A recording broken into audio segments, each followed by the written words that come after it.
Dhe për t'ju dërguar një histori që ka ndodhur në kohën e Musait alayhis salam, një person kishte me vite të tëra që bënte gjinofe, me vite të tëra. Edhe ishte një thellësi e madhe, s'po bjerte shi.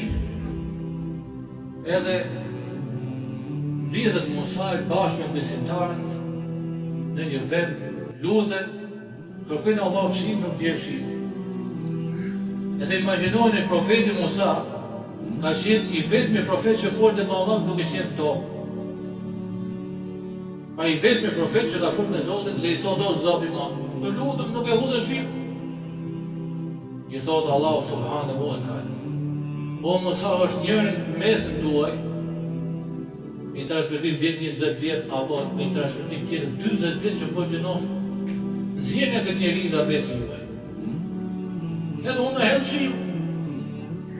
I bledh Musa alayhis salam gjithë njerëzit, thotë o njerëz, jemi privu për shiu, sepse në mesin tonë është njëri që bën gjinof Zot.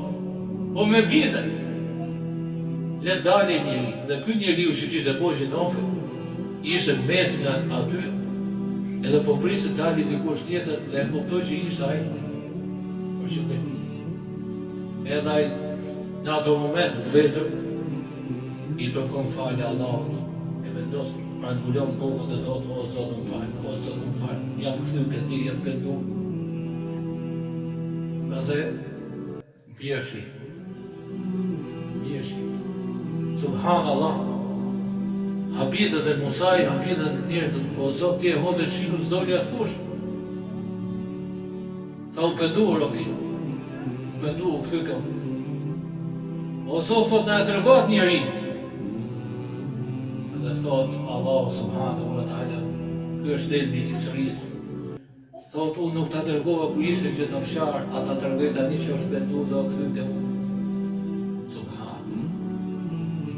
Prandaj Allahu është falës i madh. Pra e fali Zoti dhe nuk u mor vesh kush ishte ky njeri që i bonte gjinof Zotit. Subhanallah. Prandaj vëllezër besimtarë, ta shfrytëzojmë këtë muaj Ramazan, nuk u falë Allahu, nuk u kthyem tek Zoti.